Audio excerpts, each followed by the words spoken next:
Hey, good morning. Today is the Tuesday, November 19th, regular meeting of the Board of Selectmen. It is 8:30. We have the agenda for today's meeting in front of us. I would ask that we move items 12 through item 15, all being reports by Bill Osman, as he has a training session he needs to get to. If we could move those to the top of the agenda, and then that's the only change. Could I get a motion to make that revision? So moved. Second. It's unanimous. And could I get a motion to approve the agenda as amended? So moved. Second. It's unanimous. Thank you. Moving on to the minutes from our November 4th meeting. Do we have any additions or corrections from that? None. Okay, if I could get a motion to approve the minutes from the November 4th meeting. So moved. Second. It's unanimous. Public comments. Members of the public are welcome to provide comments to the Board of Selectmen on agenda topics scheduled for review and or vote. Comments submitted electronically should be sent to the following email address: bosdistribution@newcanaanct.gov. Do you have anyone from the public? Okay, moving on. New Canaan Police Department. Oh, sorry. Waveney House water and waste piping replacement.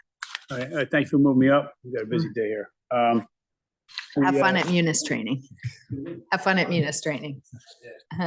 So the wastewater and waste piping replacement project for Waveney House was put out to bid. It was advertised both on our website and in the papers. We received only one bid back for it from Eastern Mechanical Services, who's a very good contractor that's performed well in the past for us. We had $300,000 in the budget. We actually negotiated a guaranteed maximum price not to exceed of $299,995. The project really entails in the basement is 100-year-old piping. It's failing, and we have to all the piping in the basement is going to be replaced to all the vertical risers that go up to all the bathrooms in the kitchen.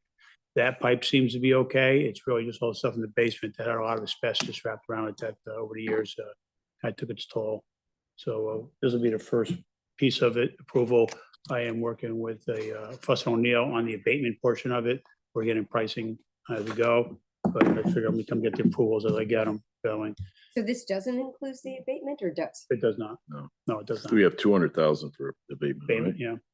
Yeah, and it's gonna be one of those projects because it's Waveney. We're gonna push really slowly. We're gonna do it after Christmas. And we're actually gonna be careful about not turning this into start out as a big blown out abatement project, because we want to be able to take pieces off nice and easy just to see what the condition of everything is and not open up a big can of worms, and to then connect all new piping. Run all new piping first to about 4 feet from where it needs to go.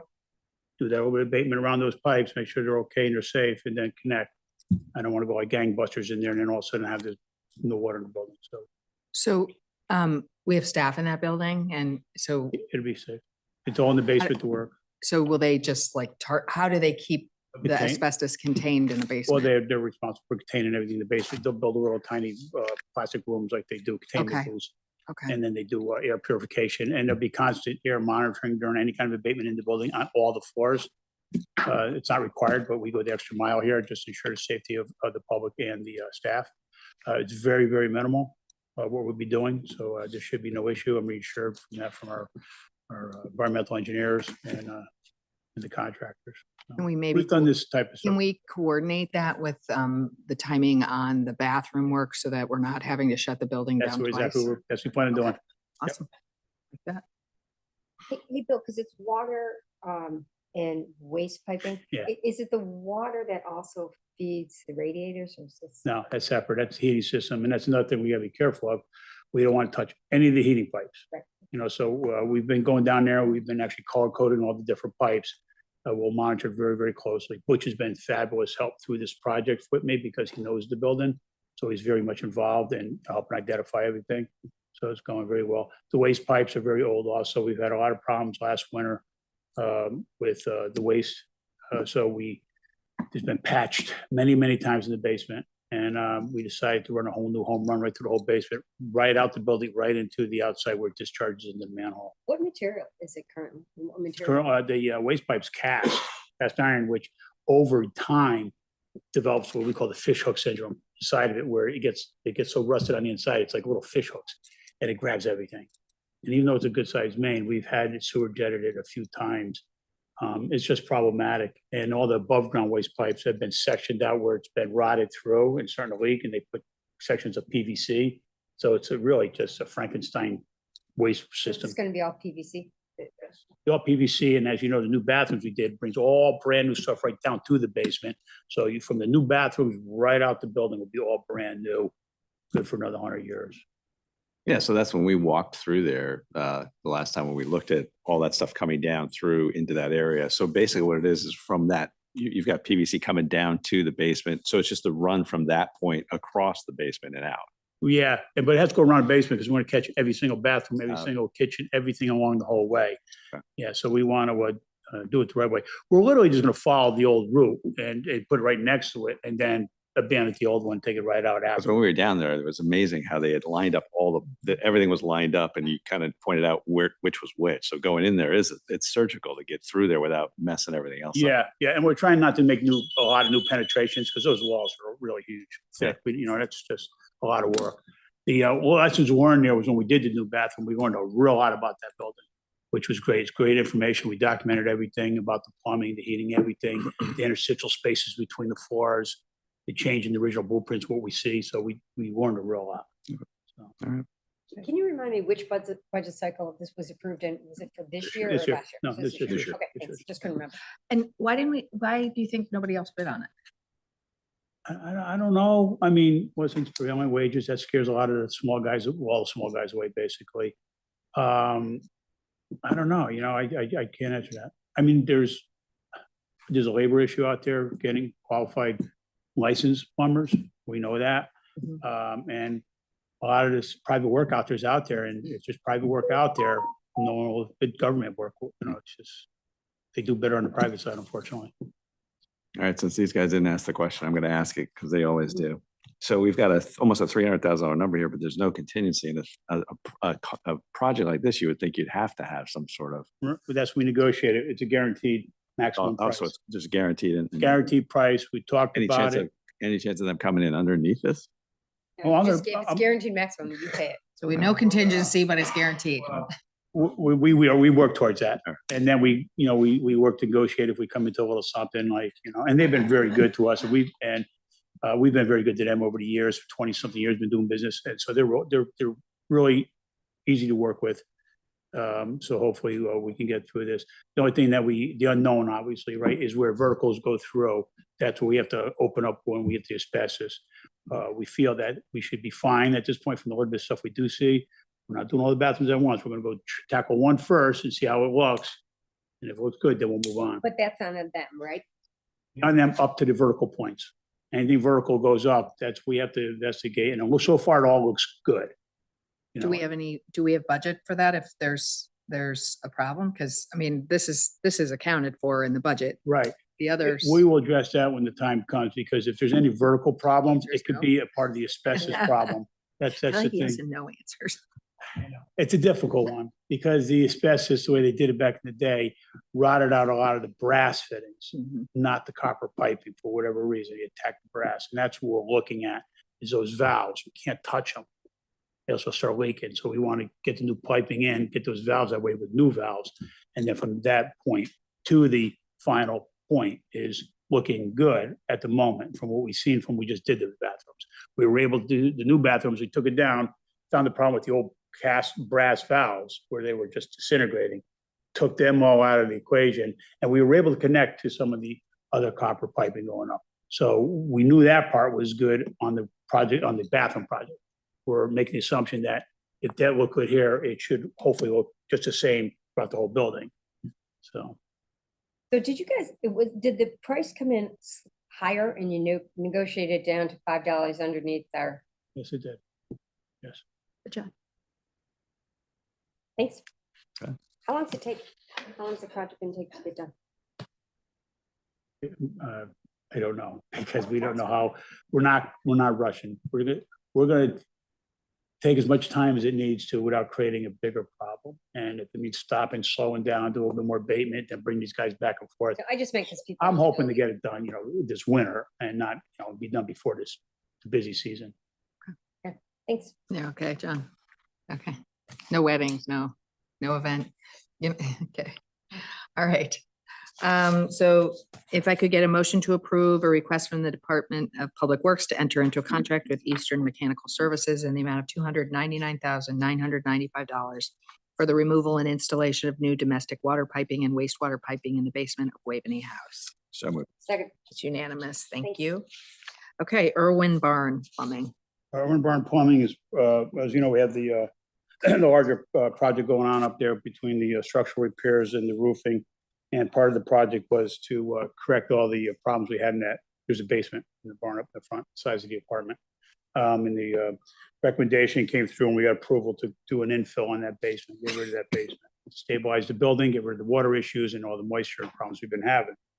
In doing that, there's also some plumbing down there that currently goes through that basement that is, again, almost 100 years old.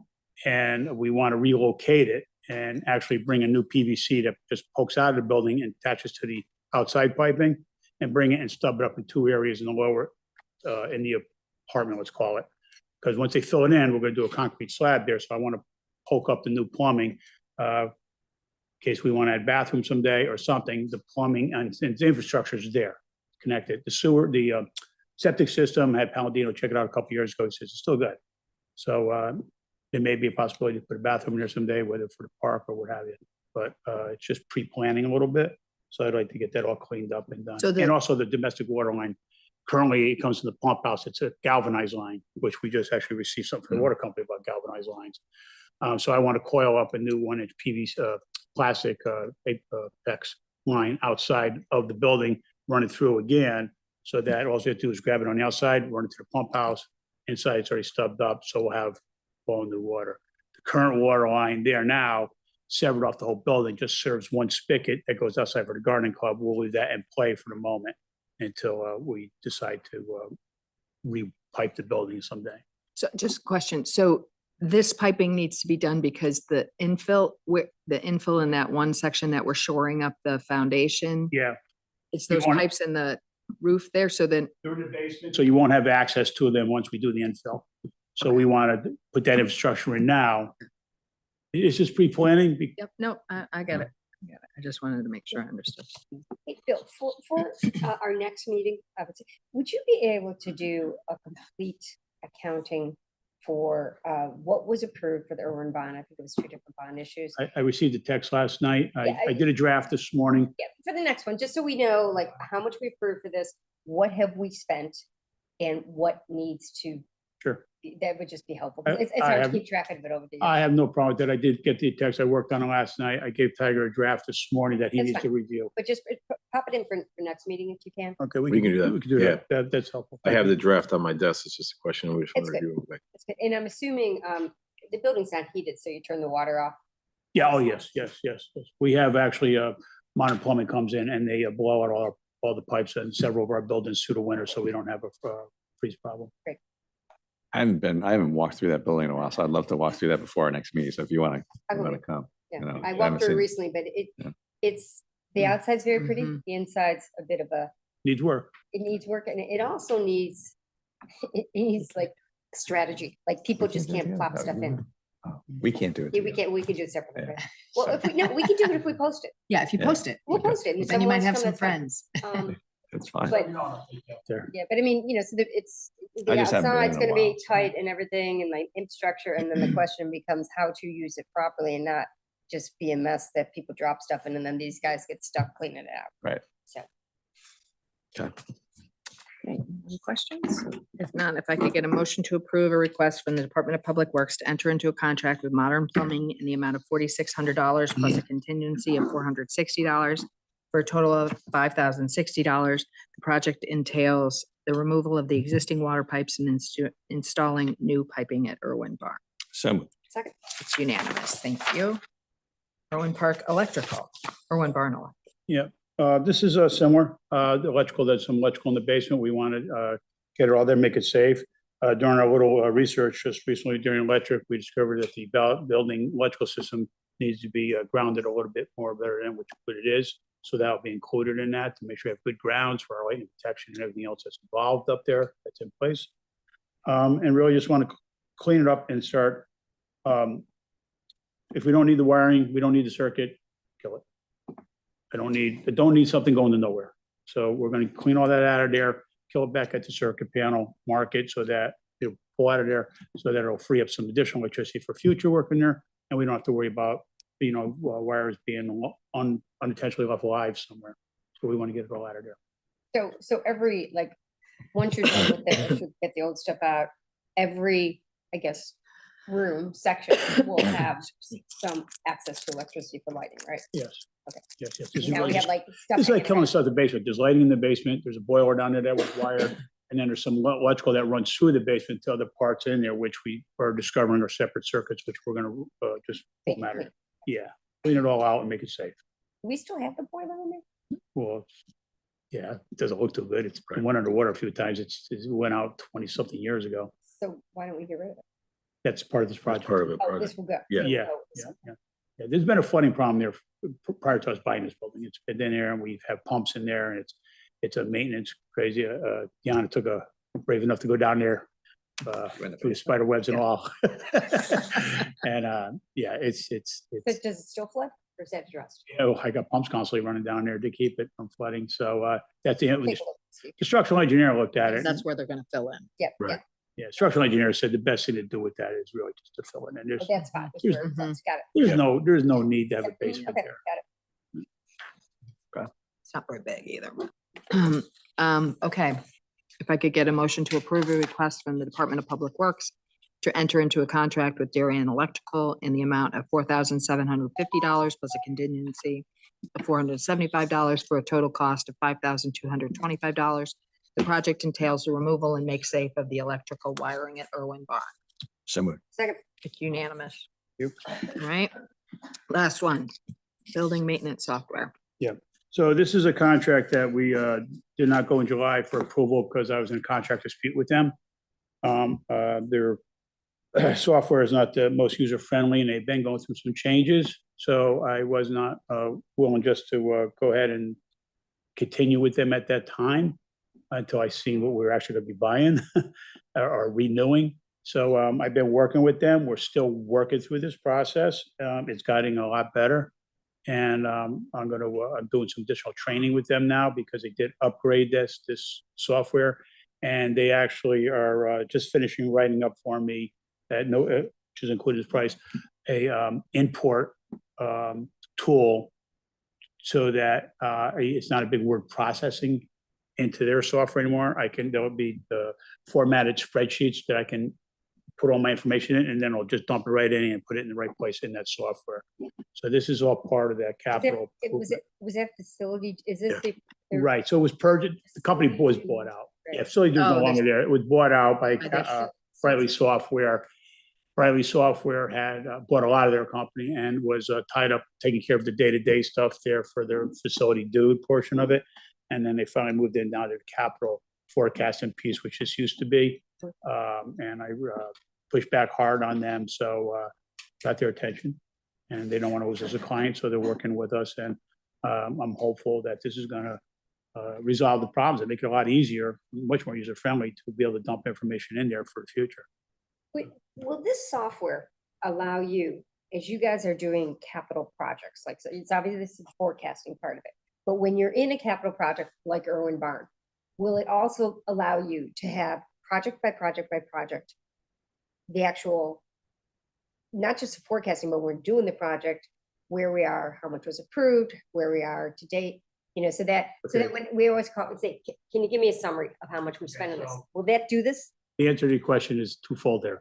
No, Yes. no for this one, but this will keep track of the project. Once I'm done with it, I could dump all my information into this project for future references going back to it. So what you're asking for is my training. this Yeah, I was morning gonna is- say, I think Munis is will do that. Munis, we bought the capital, we bought the contract module and we're in the process of training and it's intense. It's a lot involved, but once the data's in there, it'll answer every question you probably have about a contract. Well, that's great. So And a going project. forward, as we have, capital budget, we approve, right? Then we can say to you guys, okay, give me the quarterly update of where we are with all the capital projects for this fiscal year. Yep. Where we have budgeted, where we are. So as opposed to saying, can you pull this Give you together? everything. It'll give you, it could do the whole project, contract by contract. It also helps at the year-end closing and allows it to roll over, it's automated to roll over. It takes care of all the accounting. We're going through that piece today at the closing end of the year, how the contracts roll, because there's a lot of problems with contingency and everything. Right. So Yeah. it's really good. It's just a little involved, and we all have to get it's like 16 hours of training we're doing with it, 4 of us. So it's involved. But again, once the data gets all in and you build everything, That is hard. yes, and it'll make it easier for us, for Tiger and myself and whoever else would be using it to actually get a snapshot at any given point where we are within the project, within a contract, and it keeps track, including our leases for rental. That's a contract that goes in there, and it'll just keep reminding us when insurance certificates are due, renewals, all the stuff that we've been always been struggling with. But So how long do you think before the projects are all migrated to this I mean, software? it's gonna take a little time. So any new project will immediately go on this. I'm hopeful to have next budget year set up so that we can start using it. Right now, it's a lot of learning, and we're already, you can't start putting contracts in now if you already started them. It'll just mess things up. We're doing we're in the test mode now. We're running contracts that we've done just to see how they all unfold. But there's a lot of training. We have to assign somebody to be the contract administrator, all those things. So like I said, if we can get this training this winter done come July, or once the budget's approved, we can start putting those in there. And then we can start off, hopefully July 1st, running with the new module. That'd That'd be a be real a goal. plus. All right. Good. If I could get a motion to approve a request from the Department of Public Works to enter into a contract with Brightly Software, Inc. in the amount of $4,378.38 for the purchase of capital forecasting software for the town buildings. So moved. Second. It's Hey, unanimous. thanks very much, folks. Thank you. If you need me for anything, I'm right across. Yeah, have fun. Thanks. Okay, all right, going back to the police department. Hey, your mic is off. Thank you. Good morning. Morning. I'm here today to ask to enter into a contract with Flock Safety to get additional LPR cameras and video cameras to supplement what we currently have. We currently have 10 cameras. This is to purchase or get into contract with them for 5 more and 8 video cameras. This will, like I said, be in addition to the 10 that we currently have with the company.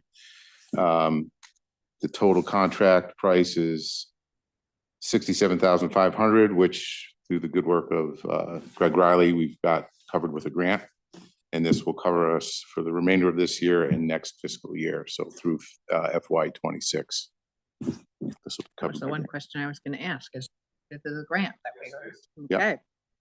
Great, thank you. both And of it's you. it is the auto theft grant. So it's we were in contact with the state. It was originally a grant that was mostly for overtime, which we didn't feel would be very effective. So we petitioned the state to allow us to use these cameras for auto theft deterrent and investigation, and they've been pretty successful in that. So the state agreed, and the grant is going to cover it. Maybe those cameras can help find with the e-bikes. Yes, yeah. The hope is that we'll get some dual use of the video cameras downtown. They'll cover the major intersections of downtown.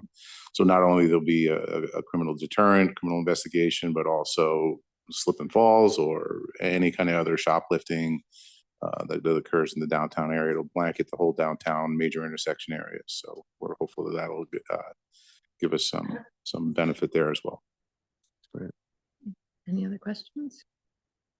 If not, if I could get a motion to approve a request from the New Canaan Police Department to enter into a contract with Flock Safety in the amount of $67,500 for the purchase of 5 license plate readers and 8 security cameras to be installed in strategic locations around town to enhance the existing network of Flock LPR cameras.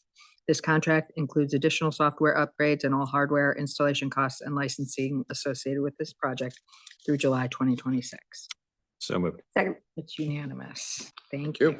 you. All right. Good one, Chief. Greg's in the room, so Greg, thank you Yeah. very much for the work getting that Yeah. funding. Thank you. All right. Pretty fast. Good morning, all. Good morning. Fire department would like to request the approval to increase the purchase order and spend up to 15,000 with Bardinelli Tire for apparatus tires. Okay. New sneakers. There you go. All right, any questions? All right, if not, if I could get a motion to approve a request from the New Canaan Fire Department to increase a previously approved purchase order by $15,000 and used to purchase apparatus tires from Bardinelli Tire Company. So moved. It's unanimous. Thank you. All right, is Tucker, is Scott here? Okay, oh, we're a little early, so maybe we'll just, when Scott arrives, we'll move, if Yeah. everybody's okay, we'll Yes, move fine. River. I don't think we need him here for the Housing Authority resolution. I think you both have on your tablets a resolution from the Housing Authority regarding the bonds that we issued for the housing, or that we will be issuing for the Housing Authority loan. And, you know, the related, you know, I guess to summarize, if there's an issue that they need a replenishment of the reserves to be in compliance with the debt service coverage reserves, that we are saying in this resolution, kind of like what we said before, that we will bring it before the various boards. It doesn't obligate us to do anything or any of the boards to do anything, but it does say that we must bring it before the boards. Yeah, I mean, and this is a typical instrument used in municipal finance where it's called a moral obligation pledge. It's not like a general obligation pledge when you have to. The idea is that you will, because if you don't, people will question the value of your general obligation pledge. And if I looked at the cash flows correctly from the offering document, this is precipitated by the fact that we can only use 75% of the available revenues after paying senior debt service. And that money just accrues at the Housing Authority at the tune of $500,000 a year. So there'll be money there as well. So, oh, there he is, Scott. Save the day. We're talking about the resolution. We Yeah. skipped over you to do the resolution. And so, you know, we're just, I don't Yeah, think we so have this was brought up when Scott presented at the Board of Finance, but it's basically, if everything fell apart, basically the town would be there as saying that Backstop. we would be willing to continue the good work of the Housing Authority. And obviously, as a town, we support affordable housing. And this is basically putting the stamp in the ground and saying, well, we'll back it up and continue. We're not obligated though, as we said. But we We're believe, not, but but we believe in it. yeah, and it's functionally it's a public policy decision that we're doing this. But Right. Scott, can you explain to me? So the holdback of the 25% of excess cash flow from paying the senior bonds, which is about $500,000 a year and accrues at about $500,000 or more a year. Does that have a cap on how much it funds to a reserve there? What do we do with that money? We're going to keep it there for a long time. Sure, I mean, we got to build up some equity there and get some reserves built back up. I agree. And then we'll slowly end up, Housing Authority will take some distributions at some point. That being said, we also, in 4 years, we're going to be converting over to affordable. And Mhm. so odds are a chunk of that is going to go into that. Right. It will go toward that. When you say the Housing Authority takes a distribution, does that mean it comes back to the town? No. Housing Authority. Okay. So like, for example, And they have a $4 million loan from us, right? That's Right. correct. And there's one other, depending on which version of the pro forma that's out there, we do have an asset management fee that gets paid for out of that, out of the post-senior debt proceeds. Should be around $100,000. Mhm. Which, again, it was Yeah, good. the asset management is a $10,000 expense below the line, right? It's actually going to be 100. Is it? Oh, so but it's a, There are some things that just sort of changed around Right. under the pro forma to make everything work, and that was part of it. Mhm. And it was lucky that they allowed us to keep it below the line, so that way it didn't affect all the other ratios and the senior ratios, yeah. correct. Who's the asset management fee paid to? So it's paid to combination of David McCarthy's Heritage Housing and Chuck Berman's Bedrock Partners. And so they're going to be essentially, they'll be representing as the asset manager on the property and reporting to the housing authority. And they were instrumental in structuring the transaction and, upfront, Yeah. they were, they were told they were going to be. Right. I mean, this is a requirement of Fannie Mae. So they would not, This is different than a property management fee. Yeah. correct. This is, This given, is- This is basically a deferred payment for their services? no, No. this is so that, given housing authorities' experience, which although we believe we have a lot, we've only done 2 developments. Mhm. They're used to having people who have done 200 or 300 developments. And also giving our equity structure, which is pretty lean. They wanted to make sure that there's somebody, there's some adults in the room, making sure that we're actually managing their. Were you huge flow. insulted by that, Scott? Yes, and I then I'm would've been looking, going, I'm insulted like, by that. yeah, okay, I understand your point here. So I'm always kind of amazed when they give $75 million for something. Like, okay, if that's the requirement. So they'll end up being the asset manager again, that just sort of helps to make sure that everything is taken care of and falls in line. And they'll do a bunch of the administrative stuff that, quite frankly, we don't have the staff to do. We Yeah. have to pay someone else for. I actually ran into David McCarthy yesterday and he said, it was such a big job and a heavy lift to get through all of the different things. And he was very complimentary of you, Scott. I mean, he couldn't say enough about all the work you did. Well, And David, Yeah. I said, man, you look like you're a little tired. He goes, well, that's from all the last couple of months of all this work. I mean, he was saying it was amazing how much hair was on that deal. So, it very much was hairy, and it was, and again, having the right people, and again, without David, without Chuck, without having Bob Spangler from over at Royal Bank, without having a whole lot of other people who gave advice along the way, and all the boards that supported, and all the other people along the way. I mean, again, I'm not sure any other community could have pulled this off, and it really was a community effort to make it happen. And it is funny. I mean, one of the things that I'm sure you guys might hear too a little bit, that this happened so fast. And you're like, yeah, it did happen really fast. I mean, it was an absolute drag race to get this thing done. And again, it was an opportunity that came up and it's funny when you managed look to at do the it. time that it took to do it, it seems like it was quick. But when you're inside of the deal, it seemed like, every hour was dragging on. So Well, every day of theirs was like 3 days of Yeah. work. Yeah. And Fannie ended up being actually, for how Fannie partners, Fannie was extraordinary in how they operated with us, but their idea of time is sort of different than many other Yeah. people's idea of time. Yeah. So again, we were very happy they stepped up, but again, their version of stepping up is different than some other versions of stepping up. Well, since Scott's here, why don't we, if you have any other questions for Scott related while to the we're- yeah, transaction, and yeah. then we can go back to approving the resolution.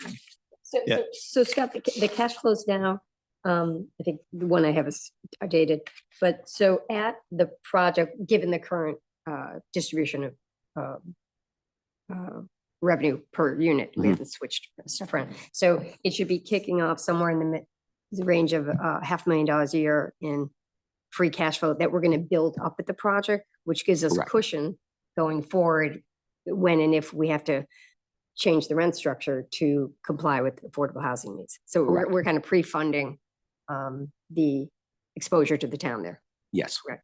Okay. Yes. And right now, the cash flow is going to be down a little bit under the first year. And that as the transaction went on longer than we had hoped, the old manager had left and we couldn't install a new manager until we finished up. And so we have a couple more vacancies and we're working on all that and we'll plow through. But we believe there's still room inside the pro forma that everything will be fine. Although I am going to come back at some point, probably in this next budget cycle, and just ask for an additional loan to the housing authority because we stretched under this and we're down to a level that's a little bit uncomfortable given the level of our assets and what's required. Everything should be fine, but anything goes wrong, then we're going to end up probably short. But again, that'll be loan, not a grant. Liquidity crunch. Right. Potential. Mhm.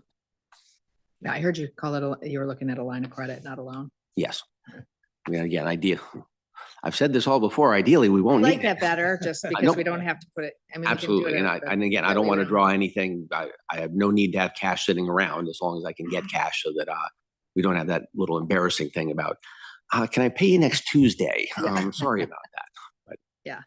And you're happy with the property manager that's there? Are you planning to keep them around or? are you Yes, I gonna mean, they'll be consolidate? there for at least a while. I Okay. mean, and again, property managers change eventually or something, but they seem to be doing a very good job. They're enthusiastic. We've got Okay. good people coming in to do the work. We're still trying to sort out exactly how we work the AMI units and what that looks like and how you do. Well, you a got split 10% market. vacancy right now. Oh, we're pushing along under that. So Yeah. it's, Yeah. but there's a little Are some confusion. of the current tenants, would they fall under the AMI? Some will. Yeah. We had Some somebody come to Yeah. to our offices last week who's a current Mhm. tenant, but knows that they would qualify and is interested. So there'll be some. It should be, again, we're not anticipating any problems. It's just, Yeah. sorry, no problem, no durable problems, always the short ones. And then you get into the, all right, well, we have to buy uniforms for the guys that are, for the staff. And it's like, okay, you need to have some move-in gifts. And okay, the signage all changes out and the stationery and the cards. And we budgeted for some of that stuff, but inevitably it always comes out a little bit more than what you'd like. But the actual assets in very good shape, right? It The is. actual, because, it is 20 years old, but, Yeah. it's my understanding that it's been maintained very well. Correct. And so that's the real exposure and you don't have that. So that's important. No, we spent a lot of time under that. Mhm. Again, stuff will break. It'll continue. It's property. It always has issues, but we did spend a lot of time making sure that it's a good asset. And again, barring any big expenses would be a big surprise. Yeah, I mean, prior to the View being built, that was always the preeminent rental in town. I mean, that was the top of the line. So, it was very well built, very respected, place to live. So, And maintained. yeah, I mean, That's well a big maintained. one. Yeah. We have another good thing that we're doing is that we have been stuck with two of the buildings were inside of the floodplain. And so we have to have like full 100% insurance replacement on these two buildings. Mhm. They've never flooded. The Even- water is no never, water even on the no water has 18th. gotten within like 5 feet elevation wise of this thing. I mean, you Right. think that literally Mill Pond would Yeah, have that to dam actually is right there. fill up to the level that it would get to Avalon. You're like, Yeah. we're in a lot more trouble than these two buildings if that ever happens. And so hopefully we're filing, changing the plans. We're filing a Lomar adjustment and hopefully that'll go down and that saves us like 80,000 a year in insurance, which would be huge. Never say never these days. I know. But we did have a big test. We did have a big test during the transaction. So. I mean, since that's gone up, we've had the tropical storms with like a foot inside of an hour. We've had or inside of 24 hours, sorry, not a foot an hour. But we've had again good enough tests that it's not. Yeah, that August storm. It's never come close. Yeah. Ever. That's great. You better knock wood right now. Yeah, I mean, I've had people ask about the name too. It's a great name. I don't know who came up with it, but it's the perfect name of where it is. So. We threw together a whole bunch of things and again, it's under one of those, when you're in the middle of the deal, about 2 months out, you start getting the stuff. Okay, so what are you calling it? Okay, so what's the logo? So what's this? You're going, I don't care. inside my commission, Peggy Daneman stepped up and she took a lead role under. I say that Fippleton. sign was out like the next day. You have to, and you even get the silly stuff that you have like Avalon Drive. And it's Yeah. like, actually, those have to stay put. So you still have the Avalon roads internal to it, because that's actually part of the mail system. Yeah. And again, for Avalon, we're not sure about, they're like, darn, we probably left something behind under our IP, but it's like, yeah, that's actually a street name, a New Canaan name, street name and stuff. Hmm. So. We should change the name. They did it on Onoke. Okay. There we go. All right. Any other questions? All right. And then just, do you have any other questions on the housing authority resolution before we let Scott go? Nope, okay. All right, if I could get a motion to approve a resolution acknowledging obligations of the Housing Authority of New Canaan pursuant to debt service reserve funding agreement pertaining to the purchase of 106 Lakeview Avenue. So It's unanimous. Thank you, Scott, very much. Scott. And thank you again for all Thanks, your Scott. work and Bob's work and I feel like we should be David giving you, we should be giving you a and standing Rich. ovation. I'm Yes. telling you. It's the yeah, I amount- the know. amount I of feel work that like went I into know this. because the one person who's completely voluntary in this whole thing, the whole thing. I mean, everybody else did a lot of work, but Scott Hobbs was a complete 100% volunteer role. So As I've sort of thought through under the stuff, I mean, what I really brought to the deal was the fact that I was dumb enough to say yes. And I was too dumb to quit during the middle when we should have quit. So it ended up turning out well. But again, it was a great effort under a lot of Thanks, people, Scott. and the team and stuff. So yeah, thank you. Thanks, everyone. Thank you, Scott. Okay, proposed fee increases. Sarah and Kathleen. Morning, everyone. Morning. As part of the annual budget review process, we always take a little look-see at our fees, where we are in the scheme of things. So both Sarah and I are proposing some modest changes to our fee schedule. You have the documents in front of you. I'm happy to answer any questions regarding the increases for inland wetlands. Projecting outward, if these were to be approved, I envision roughly a $6,000 increase in the fees that would be collected over the year, should they be enacted. We're hoping to. We are on to item number 8 on the agenda, proposed fee increases for planning and zoning. Up where we left off, I think a question from first selectman Amy. Yes, correct. The fees, inlet fees have not been updated or revised for a period of time. And it seems currently accurate to these fees are sort of the most utilized fees. So they're upping the ones that I think are appropriate to up. And then also clarifying some other items for category purposes. And we had periodically we do map amendments, so we hadn't had a fee for that. So we thought that was appropriate to add that fee in. So these are the more popular application types that I see. The other ones are less utilized, so I think they're in the right category for right now. And I don't know if that helps to clarify doing the fees now. We do try to look at them periodically and make suggested revisions. And did you happen to compare where we are versus sort of like our surrounding towns for, you know, like Darien, Wilton, Litchfield?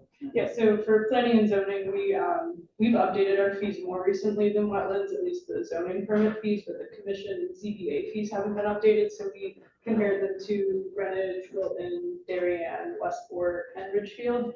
And we were on the low end. So we've tried to match closer to Darien. Greenwich is the most expensive, so we're trying to find a happy medium. Okay. So we're not more expensive than Darien. We're on par.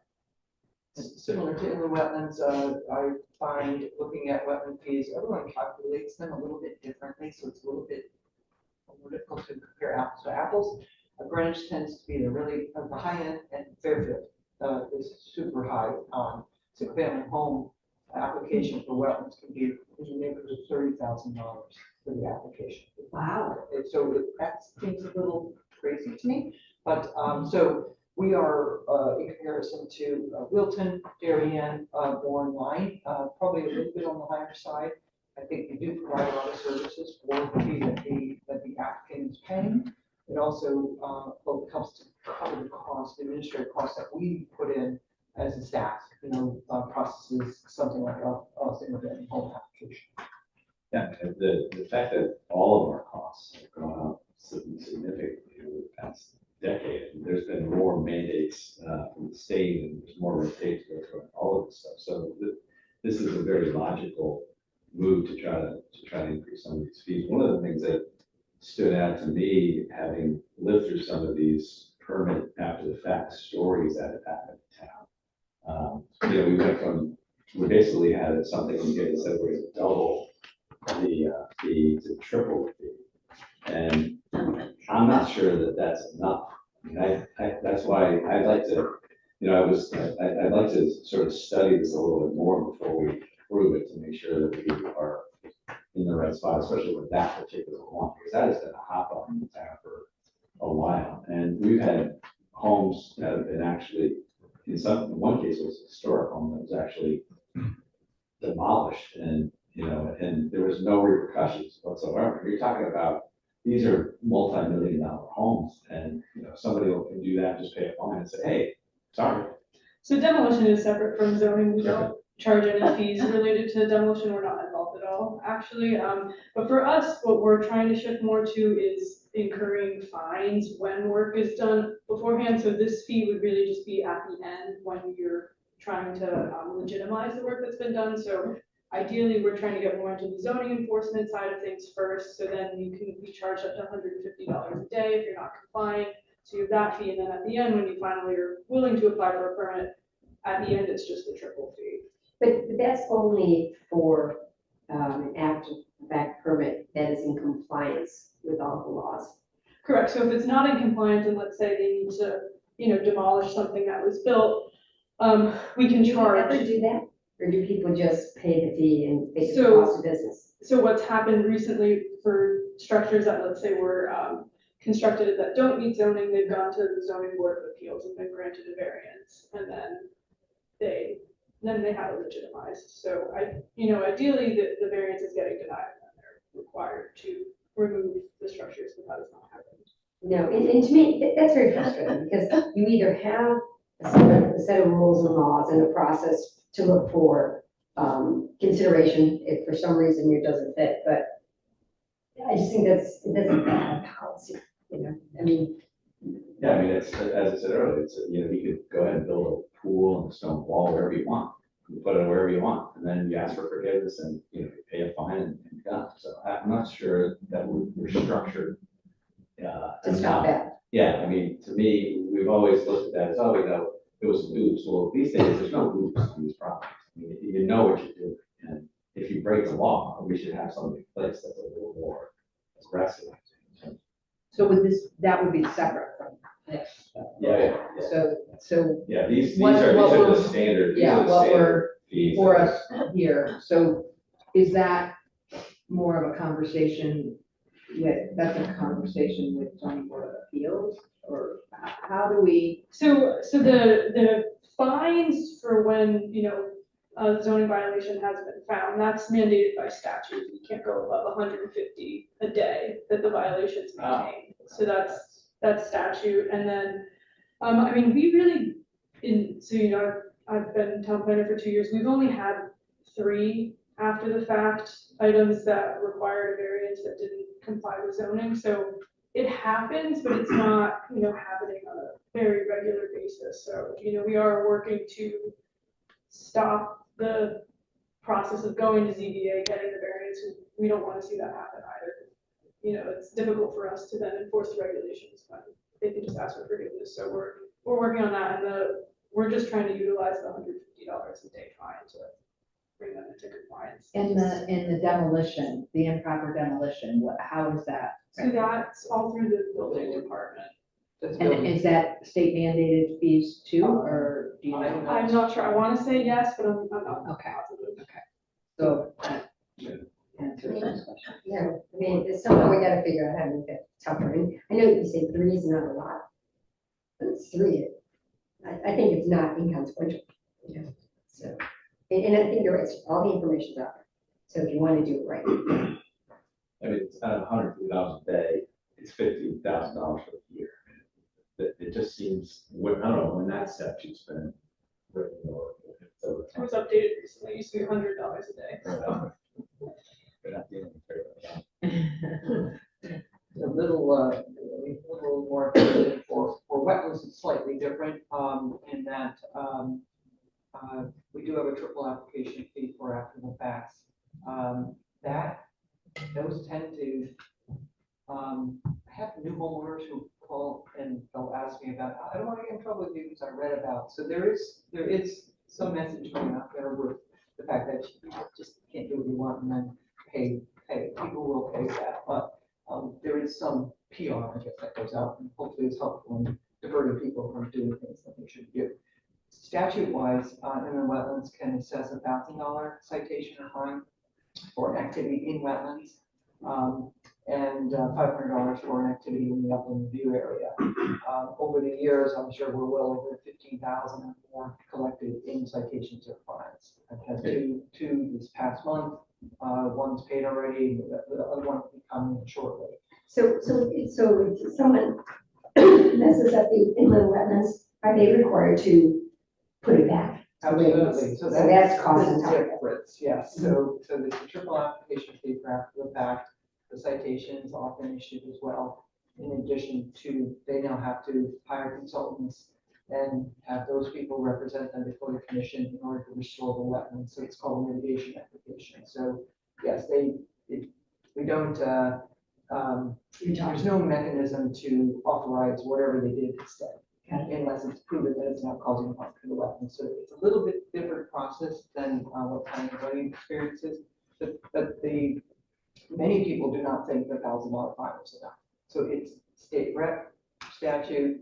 So the That's thousand, the route those to- questions, so the 1,000 is also state. Yeah, yes, that's. And then is that the max? That's max, that's max currently.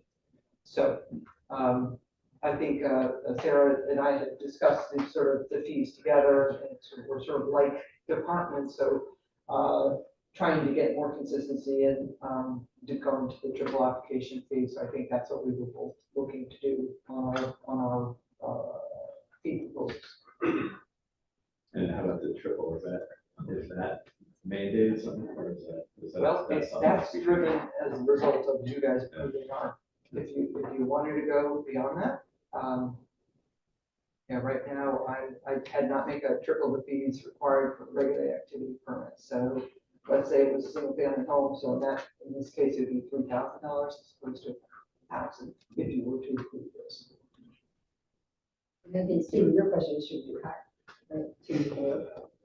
Just when I first saw these fees, I was flabbergasted that this is the current fee. So based on the construction that goes on in this town, it's not in the 100,000s, it's in the millions. And we've got fees that are $100, $500.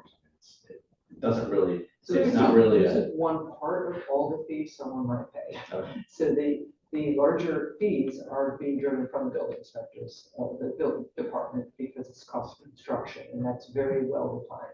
If they're paying 30, 40, 50, 60, 70,000 for the building permit, we're ancillary to that activity. So, Yeah. so these What are you're not. saying, this is. If you took the whole bucket and ran from development of single family home that touched all departments, we should give you that figure sometime. Zoning fee also stays lower because we charge the affordable housing inclusionary zoning fee. So you take your building permit application, let's say building fee is 30,000. In most cases, you're also putting 30,000 into the affordable housing fund. So it adds up quickly. There's a proposed subdivision on the docket for in the wetlands based on the subdivision fee, it's 5,000 plus for that, for the wetland portion of it. I would love to see kind of a sample. Yep. all the costs. It'd be interesting to see, like, if you want to go from, we say demolition to new, what the kind of soft costs are based on the projected cost of construction. I'm just curious. And then if you guys can send us the data on the comp data from different areas, just so we can see that too. And is there any timing on this where we have to do this today or can we? get more time? We, this proactively as part of our budget review, we wanted to get before you, we were ready to go, so we asked to be on the agenda. And no, there's no timing, it's, you need more time, we'll get to that information and come back with the next steps. Appreciate that. Yeah, because I think it is a fine balancing act. I mean, let's talk about the national conversation on housing costs. And Yeah. all of this feeds into that. So, we want to be in line. I don't think we want to be. Well, no, we don't want to take that on 90. Right. So people are doing the right thing. Right, That's- right. But it has been an issue over the years of people that do the right thing, always look at, well, what happened to this person? Why didn't they get a big fine? for what they did? So the answer is it's regulated at the state, as usual. Yeah, but at the state, we still, as a community, can say, you gotta take it down. The state has nothing to do with that. Like if someone's flagrantly doing something, it's not. Right, You you guys, might it's not be not able to us. find them, but you can make them You can make them, redo you it. can say no. Well, and Sarah's point about it's been 3 to 2 years, you said, right? Yeah. Roughly. Yeah, so we're not going crazy. It's still, those 3, I always say, you've got to know going into this, that wasn't right. So they're not homeowners. There's some builder behind whatever's going on, or somebody. So, Take your chances. yeah. All right, so if we want to push this up to the next meeting, we'll have this agenda. If we could just, for that, have a summary of that, that would be great. So thank you. All right, blanket purchase orders.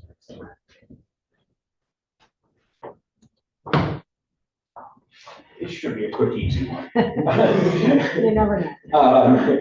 So Future Stars Basketball Academy changed their name when they expanded, and they went to Future Stars Sports Entertainment.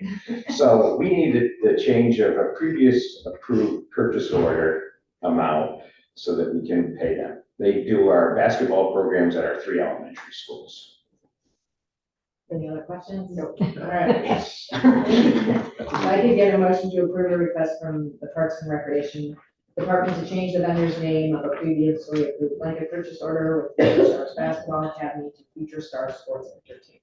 So Second, it's unanimous. Thank you. All right, irrigation systems replacement. okay, so we have gone out, well, previously you approved an irrigation designer, Northern Designs, to redesign irrigation systems at both Mead Park and also Saks and Connerfield. That's a combination system running off the same well. With those designs done, we went out to bid on both these systems with the hopes of installing new sprinklers, piping, and controls at Mead Park over the winter. And then we're hoping next summer to be able to do Saks and Connerfield, same type of thing.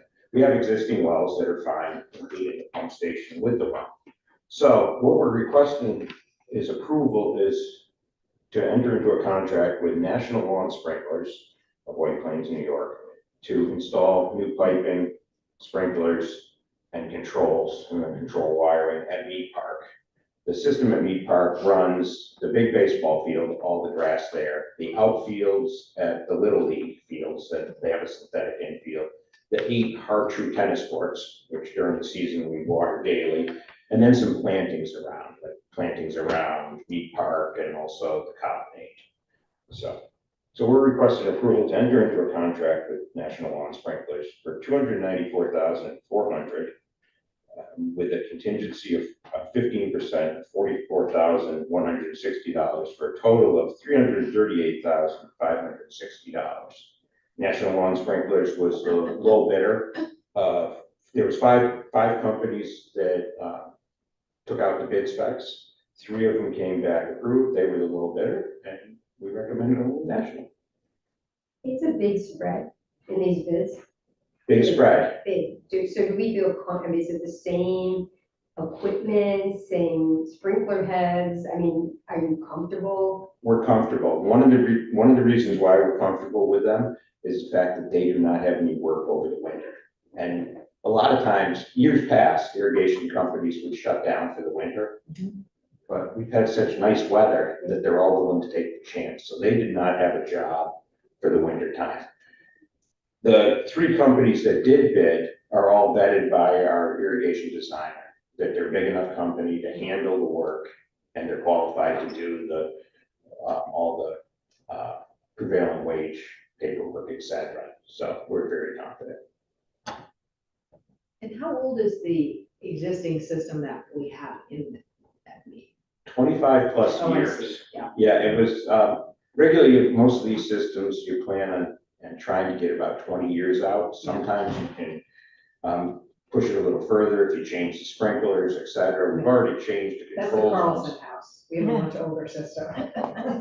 Yep. So we've had quite a few mainline failures, which unfortunately for us, especially at Mead Park, the grass doesn't like it, but the tennis courts, with them needing to be watered every single night, once they start drying out, they crack. And we Is that have to because, close them down. oh, because it's a cracking? It's It's not a clogging, it's a cracking. It's a clogging issue, yeah. You know, it just cracks right, the clay just dries right out. So. So is every sprinkler tube replaced in this? Or do you use the stuff that's in the ground? Everything comes out, everything doesn't necessarily come out of the ground, but it's all brand new from the well out. So including the control wiring, et cetera. So can you remind me how much you have as a placeholder for this in the budget? this is where we ran into a little bit of a problem with the irrigation. We had problems finding an irrigation designer that was willing to, what they consider smaller systems, you know? So that took us a while. We've been basically $100,000 a year as we've been amassing to do these systems.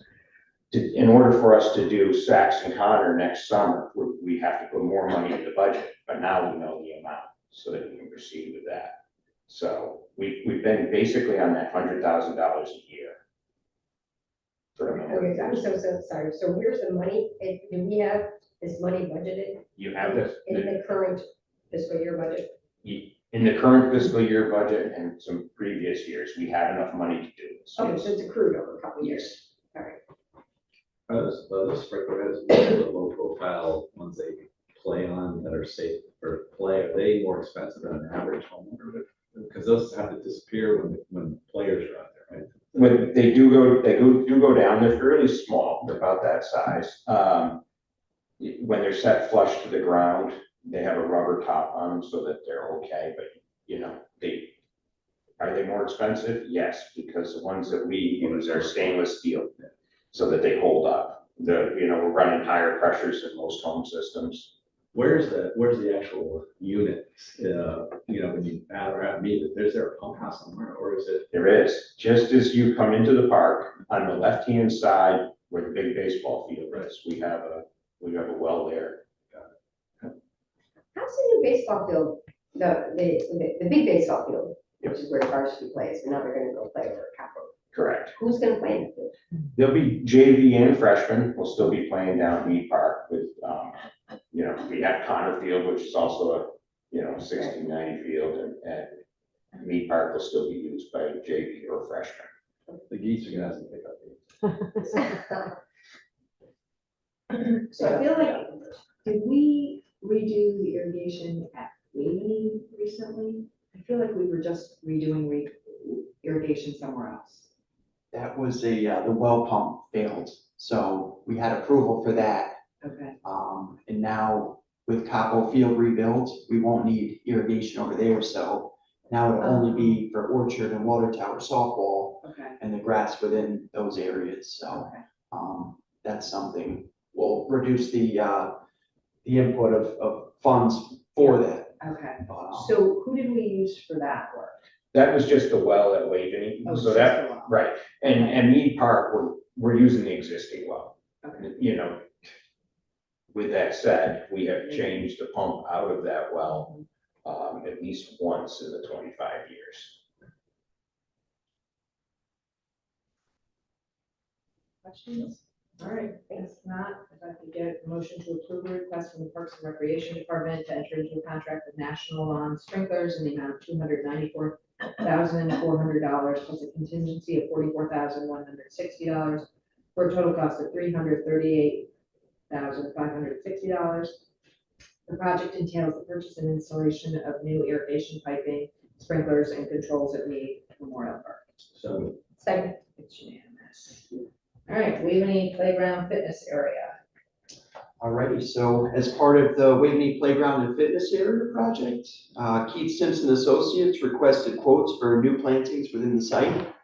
After reviewing the 2 quotes that we received, we request to enter into contracts with Nature's Way Landscape Associates, LLC.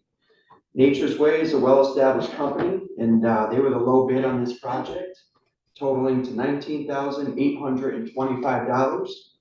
Nature's Way will plant 16 new plantings, which will serve as screening for the newly installed fitness area.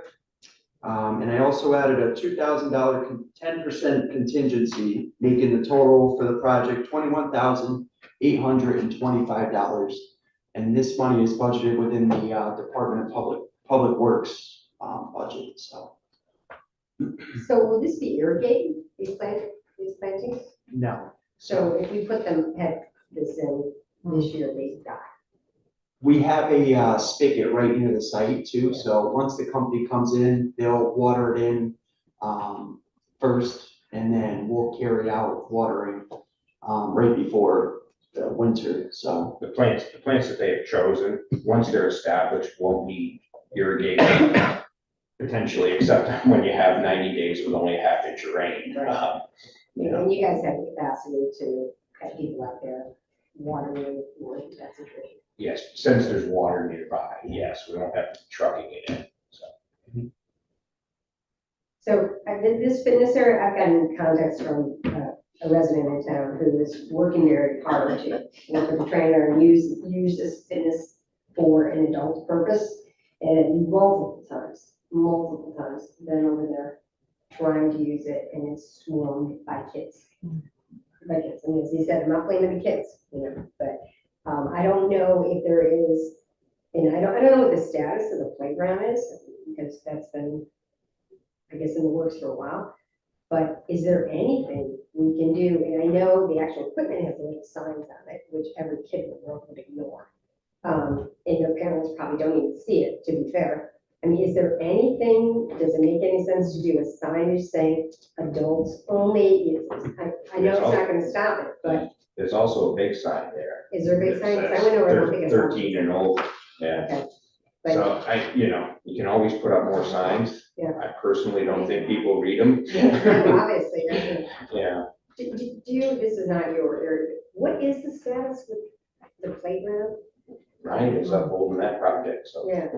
Right, so there's a Because if you have that, fundraising. maybe people will go. that would help. Yes, exactly, and that's the big plan. So once there is a playground, the children will be on the playground instead of the fitness area. So the overall plan is to pull the old fitness area that's currently there. A lot of the equipment is broken down and it's not as ADA compliant as the new one. Right. So with that being said, once the new playground is in, Do we have any idea what the status is? I mean, first off, the old equipment, is it staying there or are you yanking it out the old equipment will be yanked out soon? um, Or are we waiting till the new equipment goes?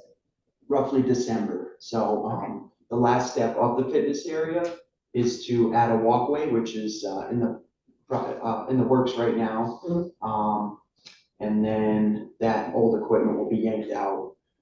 The plastic curbing, we'll level it all out, so that'll be gone. The wood chips will be gone, and we'll topsoil it, seed it, and get ready for the playground rebuild. Is it rebuilt on the same site? the playground? Yes, exactly that same area. So But do we have an idea? I mean, how much? Didn't you say like 300,000 we still have to raise? that's the goal. Oh, that's the full goal. 300 is for the full. Roughly, yes. Okay, so and do we know how much of that 300 they raised?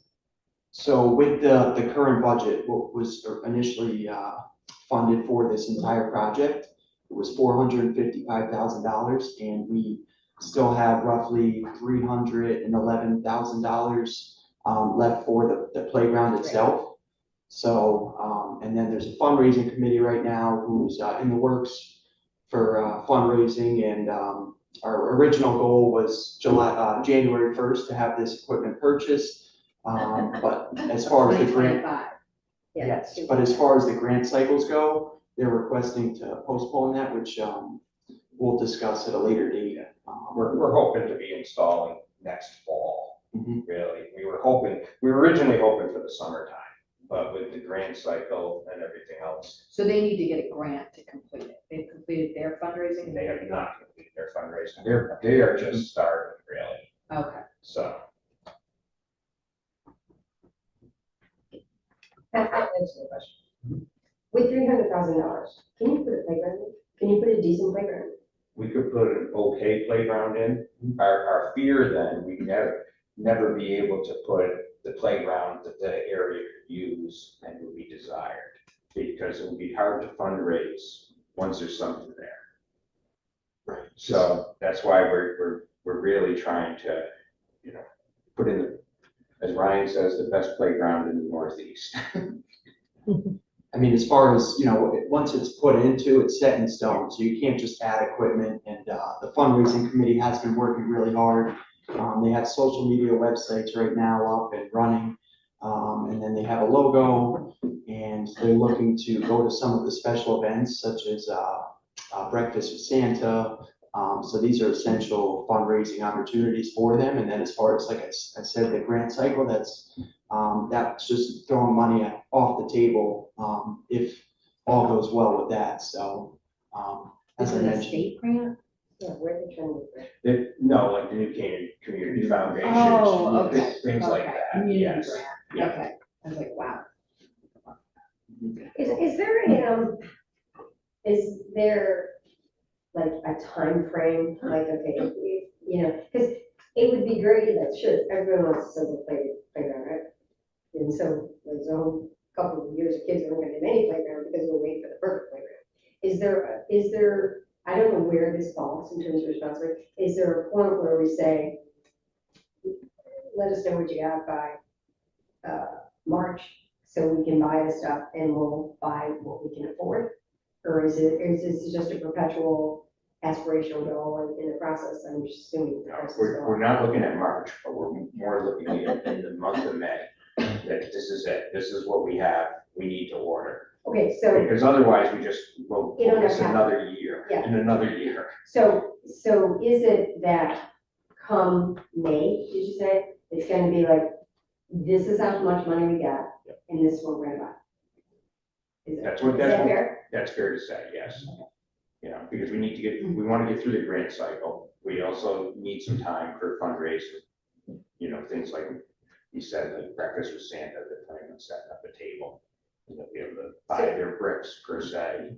So who picks out the equipment? I mean, so would it be like, okay, if we have X amount of money, we got this, we have X amount of money, we got this, we have X, you know, it would, you know, kind of Goldilocks, you know, small, middle, large. I mean, do they have like, if we have this much money, this is what we're gonna put in, we have this much money, this is what we're gonna put in? Yeah, very, very simply, you start off with the main structure that has most of it, and then you can add special things to the outside or attached to it from there.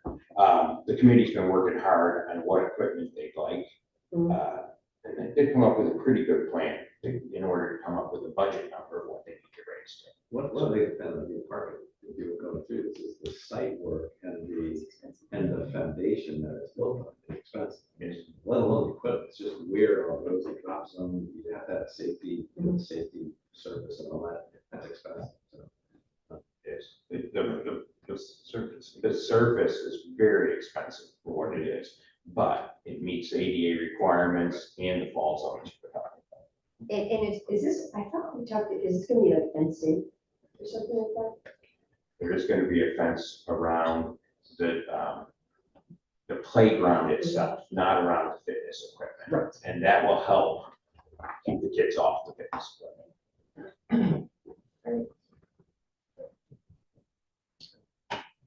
So you know, probably talk to you guys in May, and you say we want to spend so much money, or you put in the budget for it. But there's money in the budget now. We're not planning on coming back asking for more money from. But you'll be giving us an update, this is what we're gonna buy, this is what we got, and we're gonna put it in by next month. Yes. I mean, it might help, like, for the public to know, of the 300 that they're trying to raise, how much have they raised? Yeah. Very early.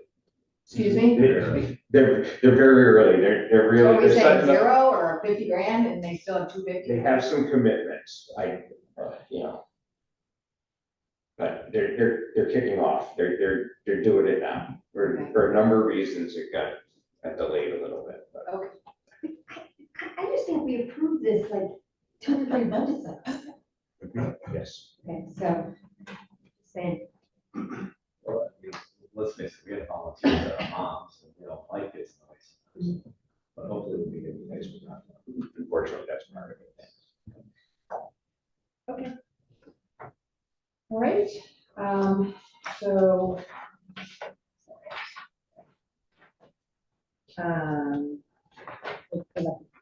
If I could get a motion to approve a request from the Parks and Recreation Department to enter into a contract, since we're now back to irrigation, with Nature's Way Landscape Associates LLC in the amount of $19,825 plus a contingency of $2,000 for a total cost of $21,825. The project entails the purchase and installation of new plantings within the Wheatley Playground and Fitness Area site. So. Third, unanimous. Thank you. Thank you. Okay. Just want to let you know that there was an outdoor outage, and the good news is the building is all on the internal way. So the building's up and running, everybody's doing it. Okay. Thanks to Chris and all this backup, we were able to keep going. Okay.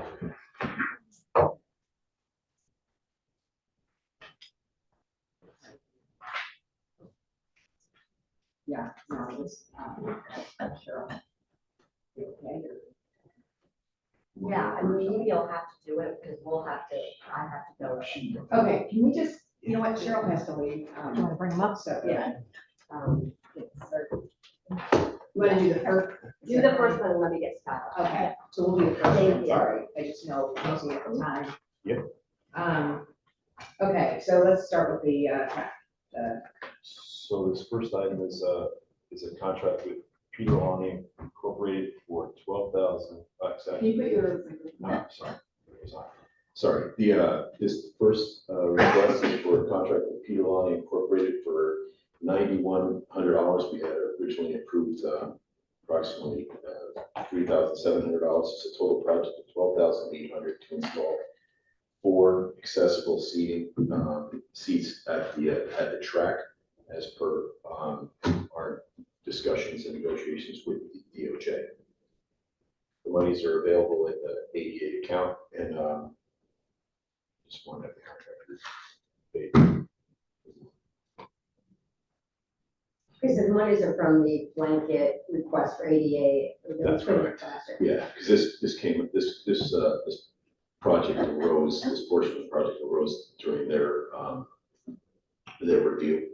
We had seats above the track area that we felt complied with regulation as far as a small area of assembly, and the DOJ asked us if we could incorporate some of the seats within the structure itself. And we could accommodate, they wanted 4 seats, we could accommodate the 4 seats on the lowest level. It's difficult to integrate them throughout based upon the grades and how you can see the grade structure. And actually trying to dismantle the track itself since it's a block system. So we were able to install 4, or be able to put 4 at the bottom, spread out throughout. And that plan was approved by the lawyer and the architect from the DOJ who would come down to take a look at the facility. So Peter had been the one to put the track facility in, so we went to him for the pricing to actually adjust it to accommodate. Yeah, so tighter scope of work, it says remove corner unit cap, as well as adjoining unit cap, remove concrete section, rear seating units, reinstall corner unit cap, 40-inch ADA seating area, install a retaining block to hold rear grade seating. So, and then basically it's all the concrete work that goes into all that. That's correct. It's dismantling the system and then putting it back. So yes. And then the asterisks, your railings and match are additional costs needed.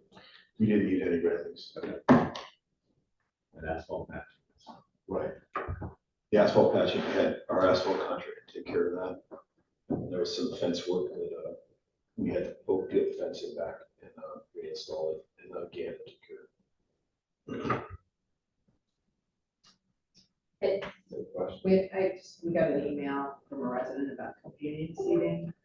The companion seating is there. Okay. So it said what the DOJ wanted was you remove a block and then the companion sits on the block itself around the track so that they didn't have to bring a chair. Yeah. They were basically just, Right, yeah, that's right. just sitting normally Yeah. next to them. So you remove a 4-foot section to allow the chair, the wheelchair to reside in the space, and then the companion sits on the block. That was their request, so that it would be truly integrated into the system. If you look at the other bleachers that we have, there's an area for a chair, and then the companion sits on the bleacher adjacent to them. Sometimes in a theater, you'll have, where on the bottom floor, they'll be sitting on a fold-out chair.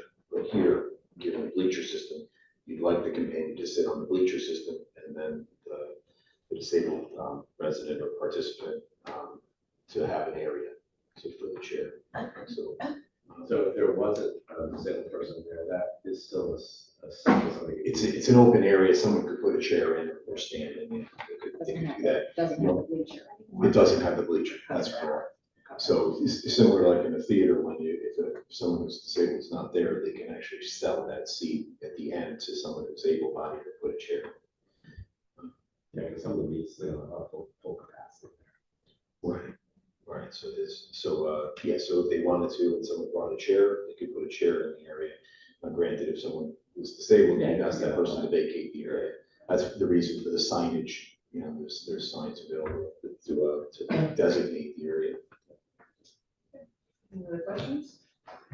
If not, if I could get a motion to approve the request from the Department of Public Works to enter into a contract with Peter Ronnie Inc. in the amount of $9,100 for the construction of additional accessible seating at the New Canaan High School track. The total project cost is as follows. Peter Ronnie Inc., $3,200 each for a total of $12,800. Previously approved $3,200 and previously approved contingency $500, making the revised request or additional request of $9,100. So, Second. Unanimous, thank you. thank you. Railing installation. So the next is installation of railing at 2 locations. One is at the 9/11 Memorial, and the other is at the Paddle Lodge. Interestingly enough, at the Paddle Lodge, we removed bush in order to place maybe accessible work. That portion of the staircase did not have a railing where the bush was. The bush had grown out over it, didn't have a railing. So when we removed the bush, it actually showed a fall area, an area of concern. So we actually had to then have a railing installed there, similar to what the other systems are in the area. Vinnie's had done the other systems in the area, so we went to Vinnie's itself to ask for that. And then at the 9/11 Memorial, where we had installed additional staircases and additional stair. The moment we got to 2 stairs, we had to have a railing. So the fire marshal brought that to our attention. And since Vinnie's had done the original railing installation, we asked them to then give us a price for the additional railings on the stairs themselves. So that's the genesis of the 2 requests. Totally different, but Sure. has that railing that was damaged? He will be fixing that as well when he comes back out here. At the 9/11 Memorial. We had an area where you could catch your pocketbook, or it didn't have the proper return. And when he comes back out to take care of this additional railing in that area, he'll be repairing that as well.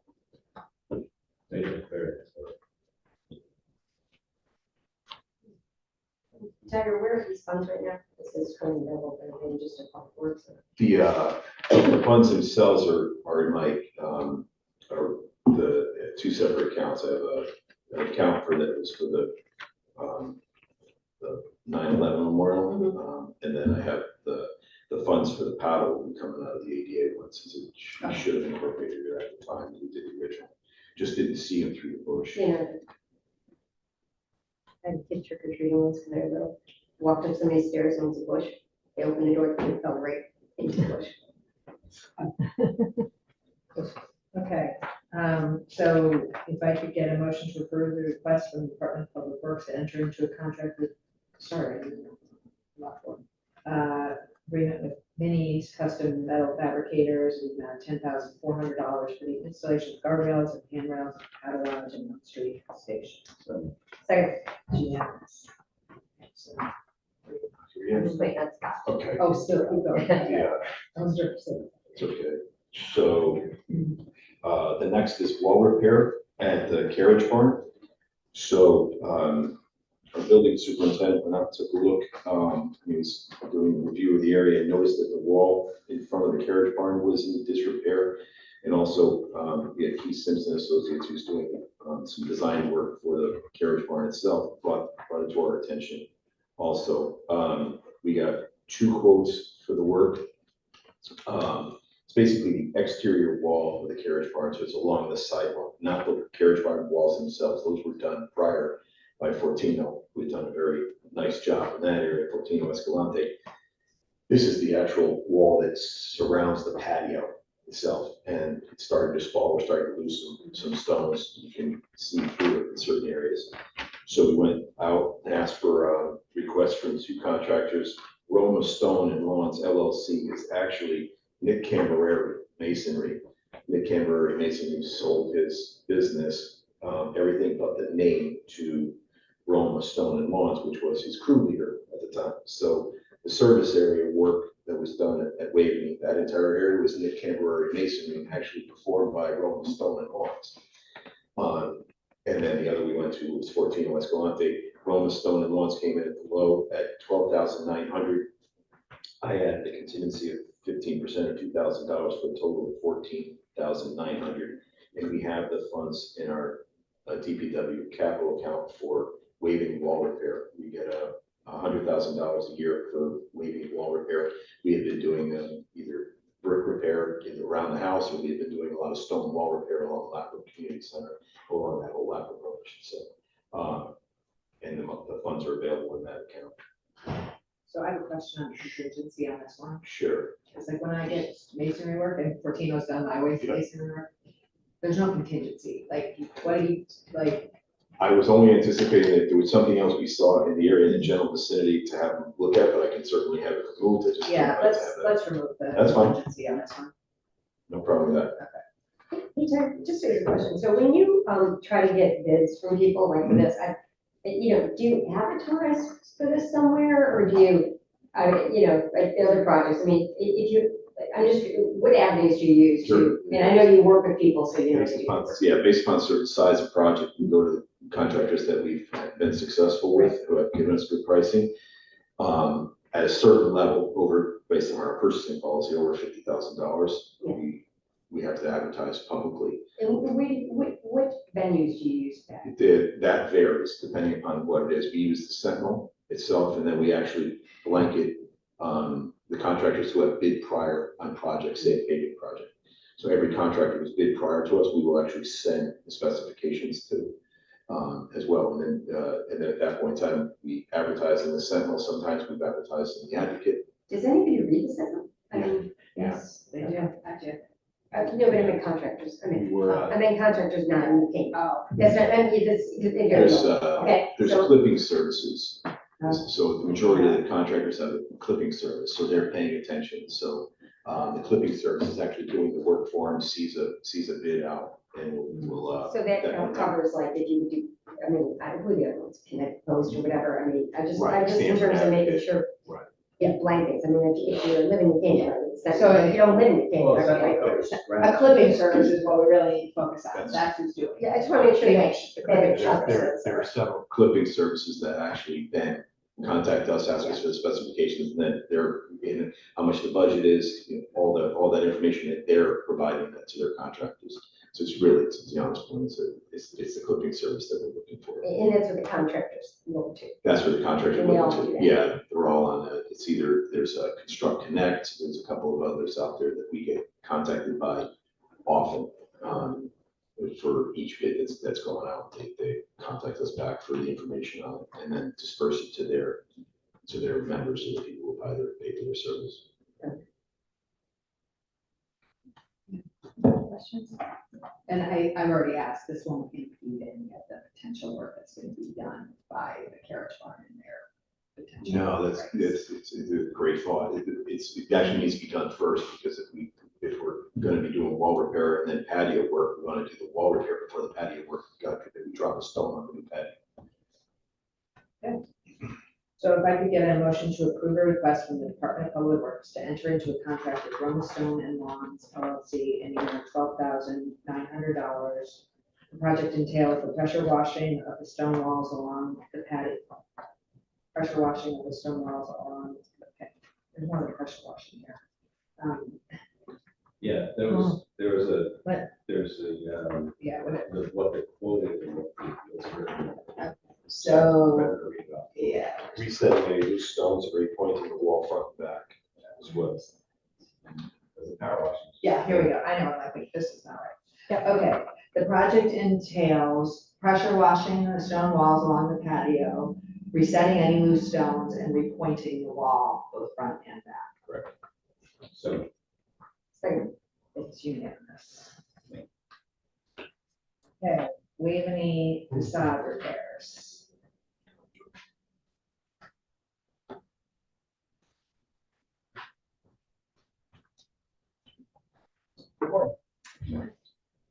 So the Department of Public Works is requesting authorization to enter into 2 professional service contracts for the facade and leak repairs at Waveney House.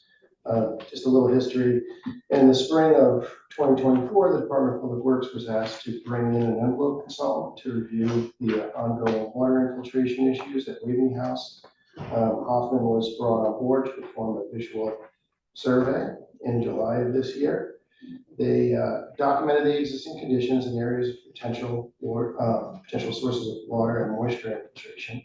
They created a report. I'm sorry, it's 10:23 and I know that Cheryl has to leave at All 10:30. right, So perfect. can we, and I know this will not be a short one. Stay there, you don't. This, yeah, this will, yeah, this won't be short and that will be. Sorry. Guys, all right. Okay, so I am here, our chief building official has had to go out on a medical leave. And so, under state statute, it would make sense for us to put in an interim chief building official. So for those of you who don't know, Scott Becker, he has been with us since 4/6/21.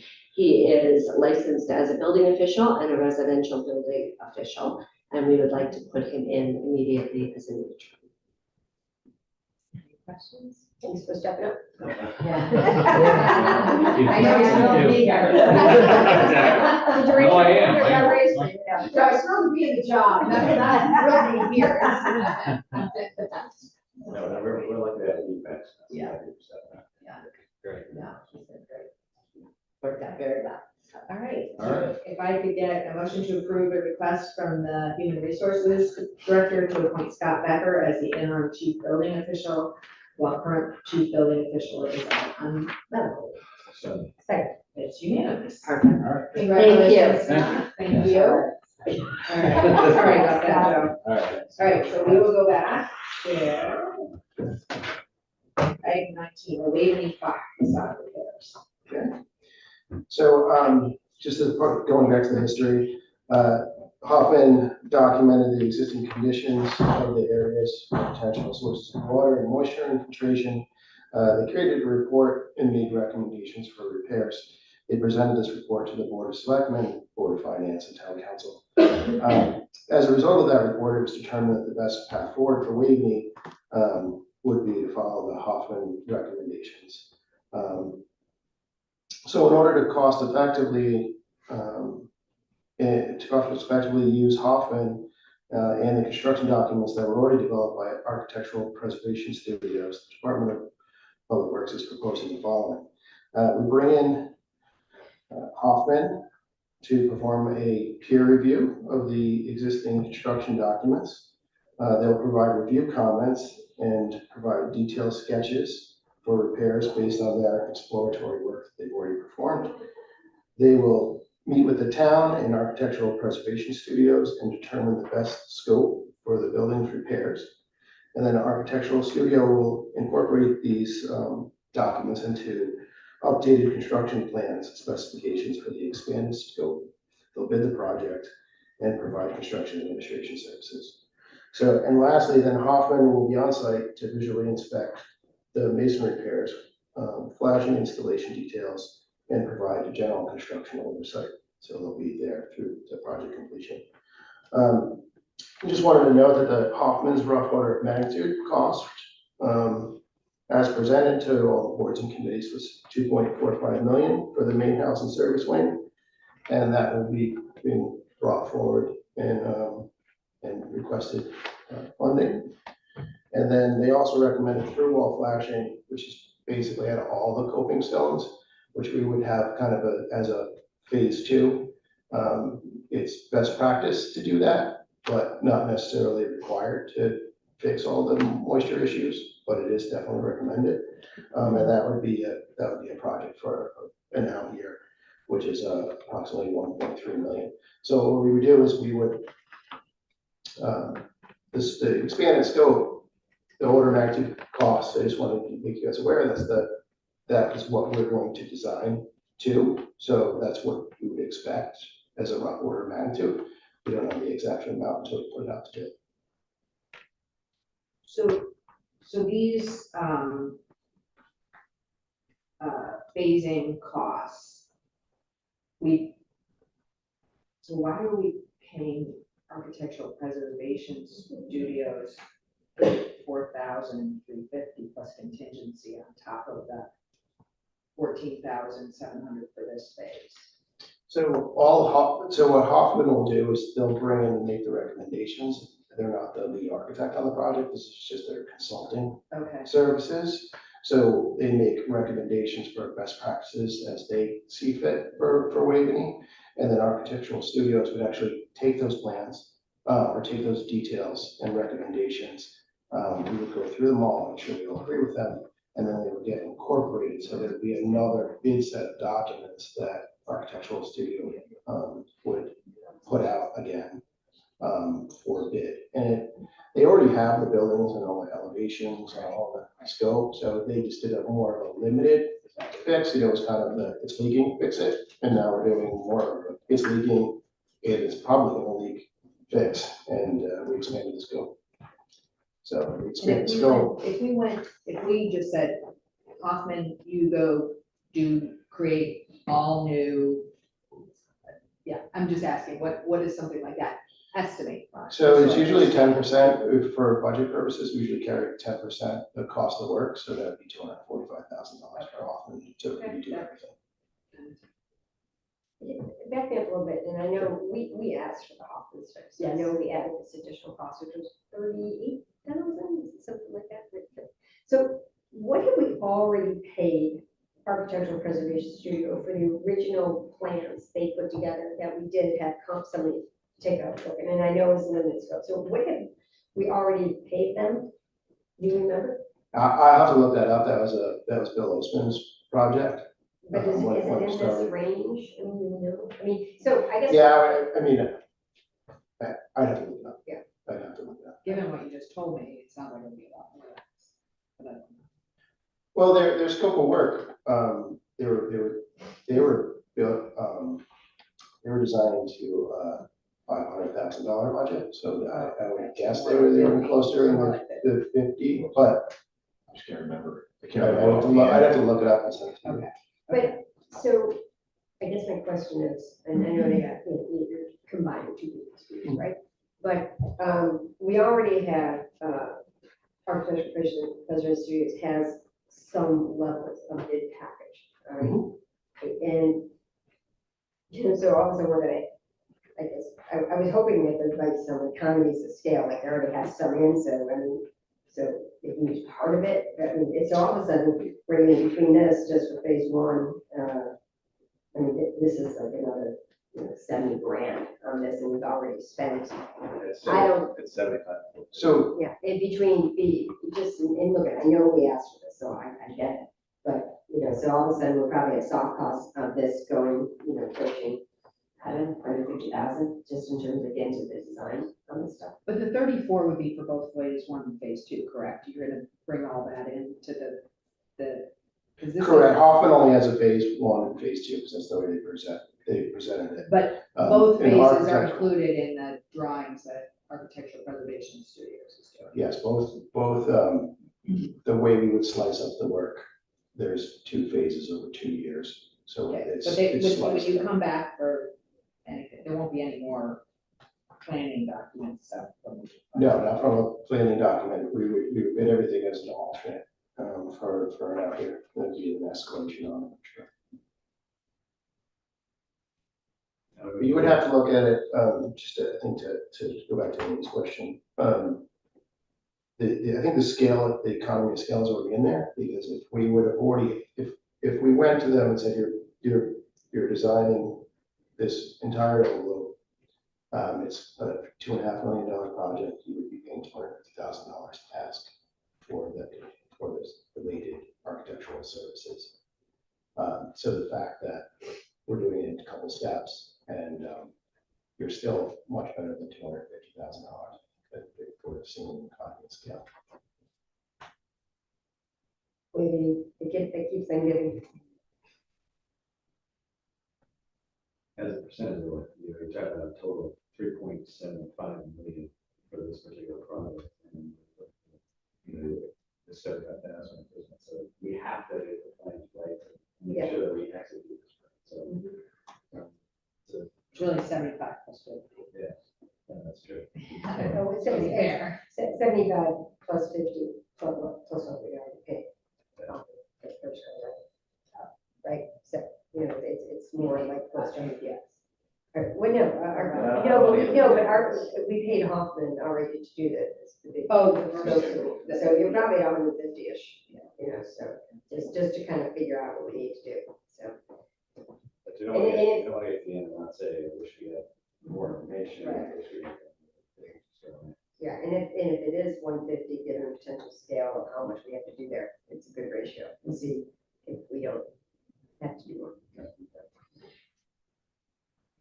All right, so any other questions? Yeah. All right, can I get a motion to approve a request from the Department of Public Works to enter into 2 professional services contracts for the facade leak repairs at Waving House as follows. Hoffman Architects and Engineers, Phase 1, $14,700, Phase 2, $23,500, for a total of $38,200. And Architectural Preservation Studio, $34,350 plus contingency of $3,000, for a total of $37,250. Second. All right, Public Works. Budget So purchase. this next item is just a blanket purchase order for Hussey Brothers Excavating. They've done excellent work in the past. They're multifaceted or jack of all trades. So Joe can do trail work for us, drainage work, various site works. He actually moved the gazebo for us behind the, be a brick or, dig test pits, put driveways, installs miscellaneous repairs, building removal. We have him do that as well. Tree planting, he assists us with tree planting when we plant trees for the beautification league and certain of their projects.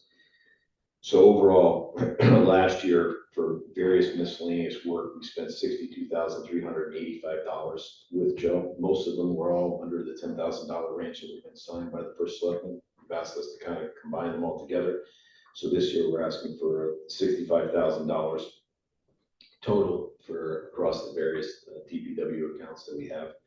We have a couple of things that are in the works with him now, the nature center, in the back of the nature center to take out the stone and replace it all with grass. That's one area. And then he did some a large amount of work on Turner Hill for us, emergency repair work that he came out the day of to take care of it. So there's already some of the things in play. The rest of it we'll see for the rest of the year. How So it sounds like he's there when you need him. He's excellent. Yeah, you call him at a moment's notice. He actually dropped everything that he had. He had a couple of clients that he had to work with, and he came in. We called him on Sunday. He was there Monday morning working. He worked the entire week for us.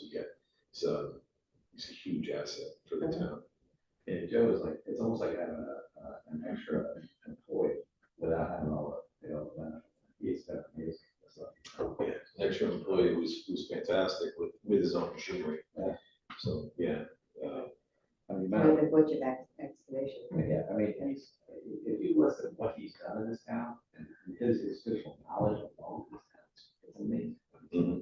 It's great. It's probably,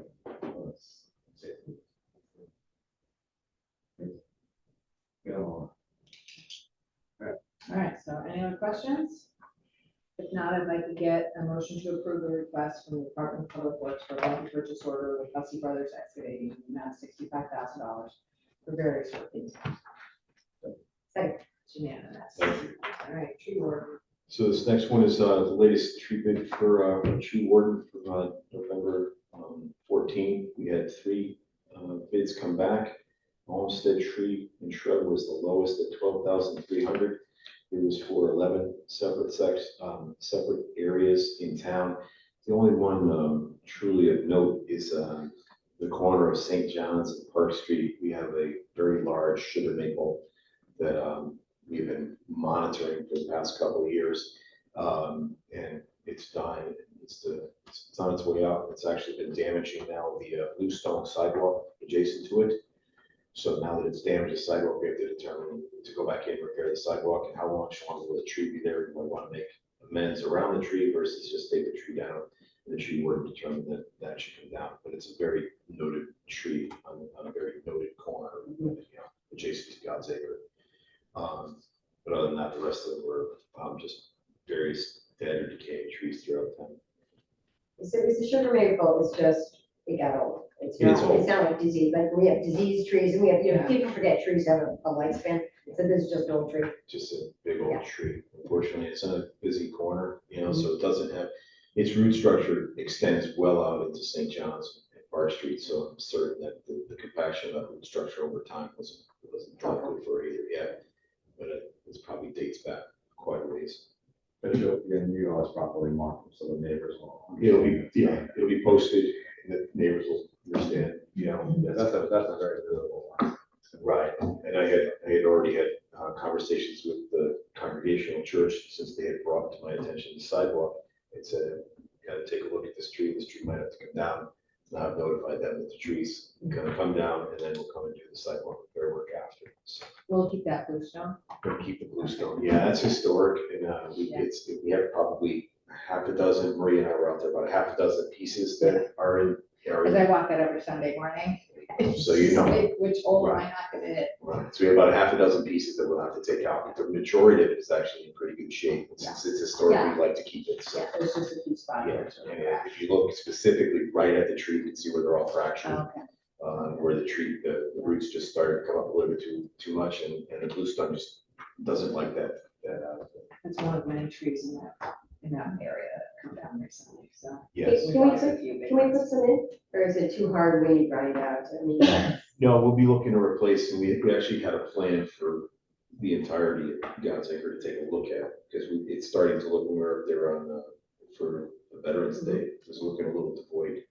So. You mean the actual God's Acre? Yeah, we'll meet with the church and determine what next steps would be, but we had, previous to that, we had looked at it, because we have been taking down a number of trees there, we looked at it to see exactly, you know, what can we do to replant the area, so we'll meet with the church and say, this is the plan going forward, if you agree. You agree. So Great. we'll go from there.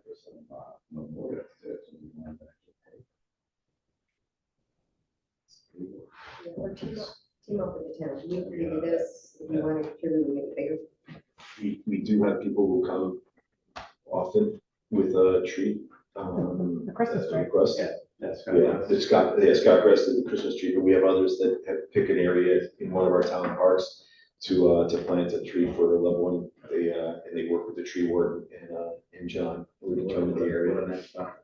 That would be nice.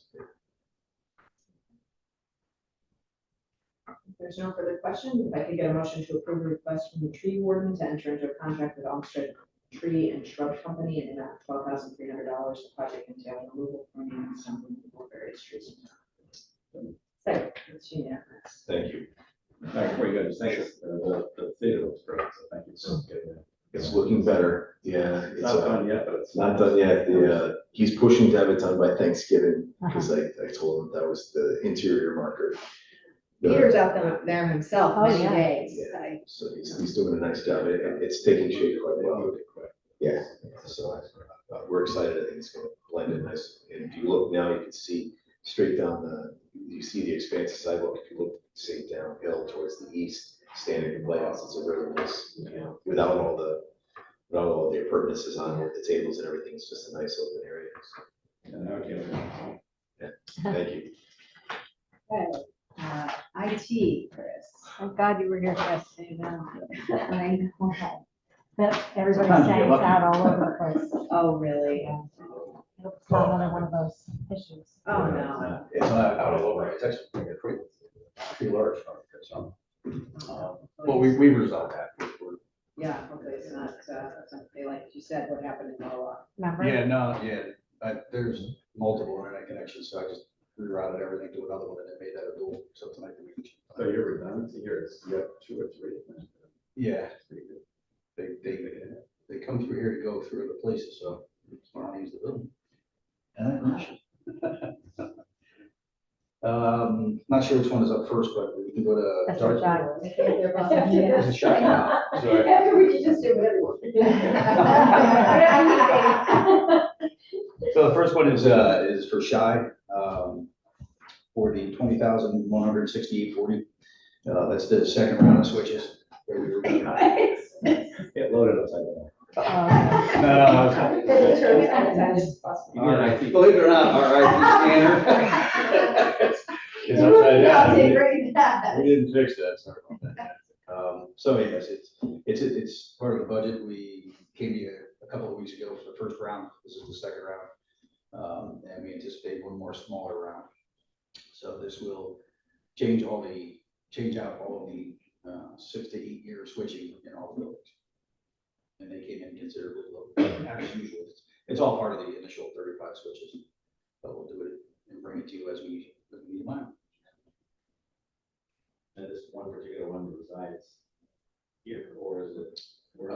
They are Lapham, Wavy, next door, yeah, even in Orland where we are. Yeah. And the second one is our third year. That is the cybersecurity mitigation that you guys approved 2 years ago. This is the last year of it. And that is to help with all the email. So it watches out for all that. It watches out for all the hardware that's on the network. Anything that gets added that isn't clean.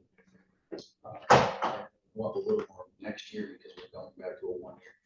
So we'll save on a 3 year contract. You'll see that in the budget this year. All those equal people. You get quite a few. Even for a small town, I bet. from 500 to 1,000 a day, and that's considered small. Wow. So, yeah. Thanks for being on. Thank you for letting us do it. Any other questions? All right, now I'd like to get a motion to approve 2 requests from the Information Technology Department to enter into the following contracts. SHI, $20,168.40 for 7 Cisco Catalyst 9200L 24-port network trace. Dark Trace for $42,212 for the renewal of Dark Trace network for Stone email. So. Second, it's unanimous. Thank you. Thanks again, Chris. Thank you. Thank you. All right, and We're then working we on have review of contracts under 10,000. If not, I think we can move on to overpayments. Any questions?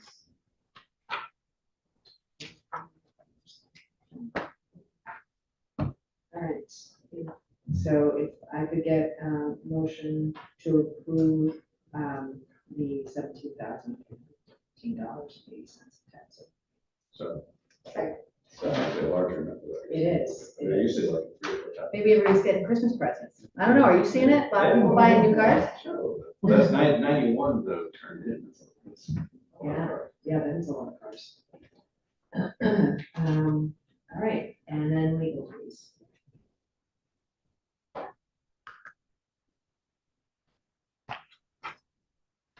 I was looking, well, I looked through the fees, but I also looked at how we're tracking on the year. So it looks like we're about 100 into 300 remaining. So it's about what we should be. Yeah. Well, actually, We're it's 4 tracking. quarters, and we're more than a quarter of the way through the year. We're actually doing very well, Steve. Nice job. Okay, if I could get a motion to approve the legal fees. So. Second, it's unanimous. And Selectmen's comments, I guess we will not be meeting before Thanksgiving, so I'd like to wish everyone here a happy Thanksgiving, or everyone in the room, and anyone watching remotely, happy Thanksgiving. And just to kind of revisit, we are in a drought and we don't have any mandatory restrictions on the drought, but you know, we've got a lot of leaves. Please don't park your car in leaf piles. We've had some, ignition, igniting of. Police car caught fire. Yeah, yeah, so it's not a joke. Hopefully we'll get some rain later this week, but just if everyone could be mindful that we are very, very dry. Yeah, don't use those fire pits. Yeah. All right, so big question, you have a Beth and John. You know what? I don't, it's in Darien. I called him for the New Canaan bet, so, but yes, so, yes, congrats, yeah. Good luck to New Canaan football for the turkey ball. Like, the only other thing I had was the little girls soccer team won. Yeah. Not only did they win the F states, they won the states. That was Oh, good. amazing. Jay was up in Hartford, this team was quite a run. They had 5 tournaments and only 3 goals for them. So really strong. team. That's amazing. We hadn't won since 09. Yeah, I was gonna say that. That's great. That's great. Congratulations. Go Rams. All right. That's it. So if I could get a motion to adjourn. So moved. Say. It's unanimous. Thank you very much.